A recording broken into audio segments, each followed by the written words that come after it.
الحمد للہ رب العالمین والصلاة والسلام علی سید المرسلین، اما بعد۔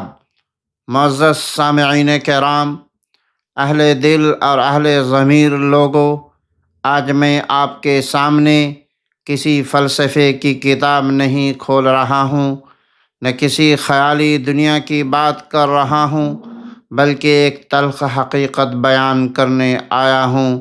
ایک ایسے انسان کی حقیقت جو بولنا چاہتا ہے مگر بول نہیں پاتا، جو فریاد کرنا چاہتا ہے مگر آواز نہیں نکلتی، جو زندہ ہے مگر ہماری بے حسی نے اسے تنہا کر دیا۔ آج کا موضوع ہے بیمار کے حقوق، اور سچ یہ ہے یہ وہ حقوق ہیں جو سب سے زیادہ پامال ہوتے ہیں اور سب سے زیادہ یاد رکھے جاتے ہیں۔ بیماری کمزوری نہیں، اللہ کا امتحان ہے۔ یاد رکھیے، بیماری کوئی جرم نہیں، بیماری اللہ کی طرف سے آزمائش ہے، اور بیمار اللہ کی خاص توجہ میں ہوتا ہے۔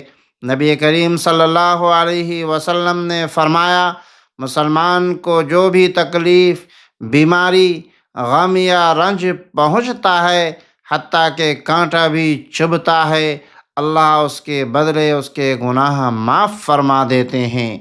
مگر افسوس، ہم بیماری کو گناہ سمجھ لیتے ہیں اور بیمار کو سزا یافتہ مجرم بنا دیتے ہیں۔ پہلا اور سب سے بڑا حق یہ ہے عزت نفس۔ یاد رکھو، جو شخص بیمار کی عزت پامال کرتا ہے وہ اپنی نمازوں سے نہیں بلکہ اپنے اخلاق سے فیل ہو جاتا ہے۔ دوسرا حق عیادت، دکھاوے نہیں، درد بانٹنے کے لیے۔ آج عیادت ایک مذاق بن چکی ہے۔ لوگ آتے ہیں، تصویر لیتے ہیں، کہتے ہیں دعا ہے اور چلے جاتے ہیں۔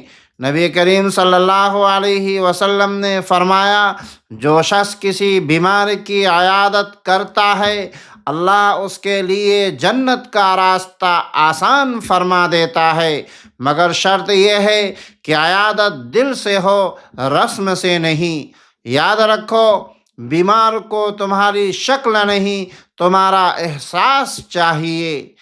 تیسرا حق زبان کی حفاظت۔ یہ بات کان کھول کر سن لو، بیمار کے پاس جا کر مایوس کن بات کرنا، خوفناک مثالیں دینا اور موت کے قصے سنانا یہ ہمدردی نہیں، یہ دل شکنی کا جرم ہے۔ نبی کریم صلی اللہ علیہ وسلم بیمار کے پاس جاتے تو فرماتے، لا باس طہور انشاءاللہ۔ ہم کیوں نہیں سیکھتے کہ زبان بھی دوا ہوتی ہے اور کبھی کبھی زہر بھی۔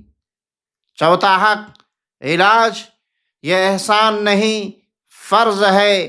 یہ بات آج واضح ہو جانی چاہیے۔